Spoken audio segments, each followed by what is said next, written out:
Marami ang nagulat sa pagtulong na ginawa ni Willie Revillame sa mga taga Naga City. Personal na nagpunta si Willie sa Naga City at personal niya iniabot kay dating Vice President Lini Robredo ang 3 million pesos na donasyon niya sa mga taga Naga. Nagpapasalamat po tayo kay Willie Revillame na kusang loob, pumunta sa atin, nagbigay ng very generous donation para po sa mga kababayan natin na sa lanta ng bagyo. We are very much aware na ang tagal niya nang ginagawa ito quietly. Kaya sa amin naman po, sobrang grateful kami. Sobrang honored kami na nandito siya in person para ipaabot yung kanyang tulong. And Kong, isa rin po ang distrito nyo sa, sabi po kanina ninyo, mag-share po kayo doon sa blessing. Kong? What's the question? Ayun po, yung pong mensahe lang po. Kami, nagpapasalamat kami kay Senator Willie Revillame. Tama sabi ni Vice President na first time namin siya nakita. Personally, talagang ang ginagawa niya, walang publicity. Tumutulong. At natutuwa kami at nalaman namin ang kanyang mother ay taga-Naga.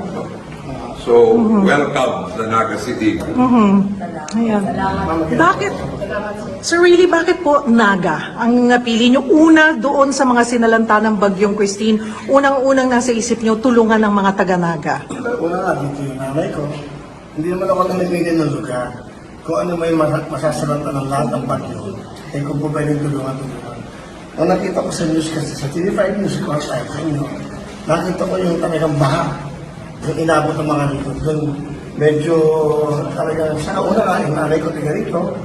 Kasi yung nanay ko may sakit ngayon. Parang sabi ko, Nay, nadaralin ko yung lugar mo po sa Kapinangan. And then that's right, tumakot ng paraan. Kay Madam Vice President Lenny, at kasi yung Congressman.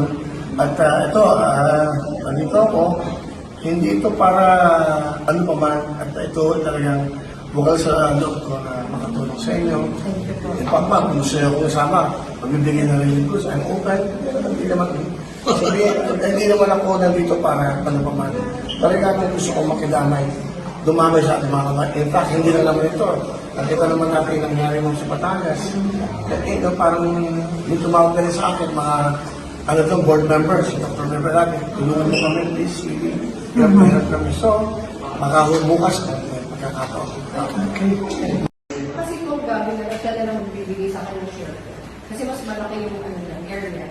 Yes, but this one is, whoever, kanina po.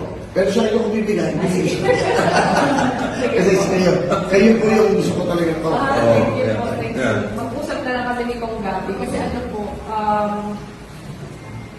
malaki yung area niya. Mag-share na lang kami. Ayun, ano lang po, basta yan may tulog na. Ano po, papasend ko na lang yung resibo. Kahit ko wala, di ba? Bawal yung sa amin eh. Pero okay lang. Kasi inaasahan ko namin lahat. Kung kailangan pa, darating yung panahon na mas kailangan pa. Dito naman ako. Hindi ako politiko. During that time lang, during that time na maraming bagyo na yung ang binibigay ko naman medyo, syempre, nakikita ko devastated. Mas malaking pera. So, sabi na, ano siya,